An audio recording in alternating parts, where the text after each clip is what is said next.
Hello বন্ধুরা, ধন moms কিচেনে সবাইকে স্বাগত। আজকে একটা ডিমের নতুন একটা রেসিপি নিয়ে এসেছি। তো বন্ধুরা, ভিডিওটা স্কিপ না করে পুরোটাই দেখতে থাকুন। এখানে আমি 4টা ডিম সিদ্ধ করে নিয়েছি আর এটা লম্বা লম্বিভাবে কেটে নেব। একদম অন্যরকম রেসিপিটা হতে চলেছে।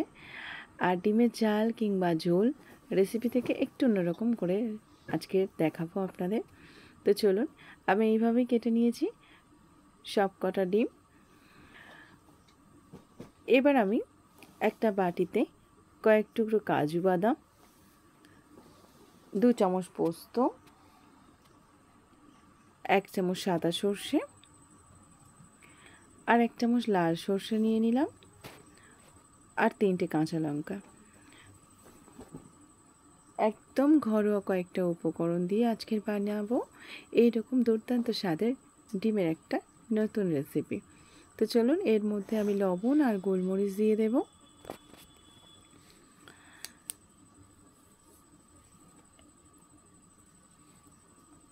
এবার একটা টিফিন বক্স নিয়ে নিচ্ছি। একদম হাত দিয়ে হালকা হালকা করে মাখিয়ে নিলেই হবে।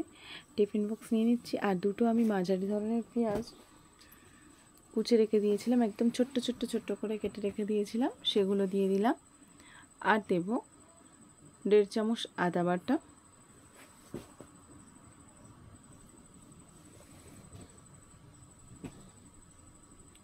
আর দিয়ে দেব যেটা পেস্ট আমি করে রেখেছিলাম কাজু লঙ্কা সর্ষে পোস্ত, সেই পেস্টটা দিয়ে দিয়েছি। আর এখানে দেব আমি দই 4 চামচ মতো, টেবিল চামচের 4 চামচ দই দিয়ে দিলাম। এটাকে আমি জল ঝরিয়ে রেখেছিলাম। এবার দিয়ে দেব স্বাদ অনুযায়ী লবণ, হলুদ গুঁড়ো 1 চামচ, আর দেব স্বাদ মানে ছোটো চামচের 1 চামচ আমি চিনি দিয়ে দিয়েছি। খুব মিষ্টি হওয়ার দরকার নেই, একটা ব্যালেন্স রাখার জন্য এটা দিয়ে দিলাম। আর দেব সর্ষের তেল। এবার এটাকে ভালোভাবে আমি একটা চামচের সাহায্যে মিক্সড করে নেব। এখানে আমি একটু জল দেব। আমি যে মশলাটা বেটে রেখেছিলাম সেই বাটি ধোয়া জল অর্ধেক বাটি দেব। একদম কম বেশি জল দেওয়ার দরকার নেই, অল্প একটু জল দিয়ে আবার পেস্টটাকে গুলে নেব। একদম সিম্পলভাবে দেখাচ্ছি, খুব ইজি আর খুব তাড়াতাড়ি হয়ে যায় এটা। এই যে এইরকম ধরনের একটা গোলা আমি বানিয়ে নিলাম। এবার ডিমগুলো দিয়ে দেবো একে একে। এর মধ্যে একটু সাজিয়ে দিচ্ছি, দেখতে ভালো লাগে। একদম সিম্পলভাবেই একটু সাজিয়ে দেব। আপনারা চাইলে এমনিতেই দিয়ে দিতে পারেন, কোনো অসুবিধা নেই। এই গোলা দিয়ে আমি একটু ওপর লাগিয়ে দেব চামচের সাহায্যে। একটু হালকা হাতে আমি সমস্ত ডিমের উপরে একটু লাগিয়ে নেব গোলাগুলো, তাতে মশলাটাও মাখানো হয়ে গেল। ব্যাস, এবার আমি চেরা কাঁচা লঙ্কা একটু সাজিয়ে দেব। রেডি হয়ে গেল এখানে কাজটা। তো এবার আমি সর্ষের তেল একটু দিয়ে দেব। আর এখানে সম্পূর্ণ রান্নাটা সর্ষের তেলেই করতে হবে। ওপর থেকে একটু সর্ষের তেল ছড়িয়ে দিলাম, দিয়ে আমি টিফিন বক্সটা ঢাকা দিয়ে দেব।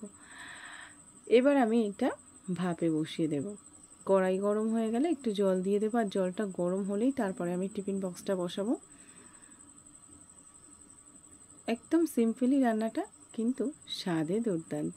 তো চলুন, এবার টিফিন বক্সটা বসিয়ে দেব, দিয়ে আমি ঢাকা দিয়ে দেব। তবে এখানে আমার ঢাকাটা হচ্ছিল না, অনেকটা উঁচু হয়ে গেছিলো, এই জন্য আমি একটা অন্য পাত্র ঢাকা দিয়েছিলাম। 15 মিনিট ঢাকা রেখেছিলাম মিডিয়াম আছে। তো বন্ধুরা, ঠান্ডা হয়ে গেলে অবশ্যই আপনাদের খুলে দেখাবো। চলুন, এই যে ঠান্ডা হয়ে গেছে, খুলে দেখাচ্ছি কতটা সুন্দর হয়েছে, দেখতে পেয়েছেন? স্বাদেও দারুণ হয়েছে। তবে বন্ধুরা, ভিডিওটা ভালো লাগলে অবশ্যই একটা লাইক, চ্যানেলটা সাবস্ক্রাইব করতে ভুলবেন না। পাশে থাকা বেল আইকনটি ক্লিক করে রাখবেন, কারণ নতুন কোনো ভিডিও আপলোড দিলে সবার আগে আপনার কাছে নোটিফিকেশান যাবে। ভালো থাকবেন, সুস্থ থাকবেন, নমস্কার।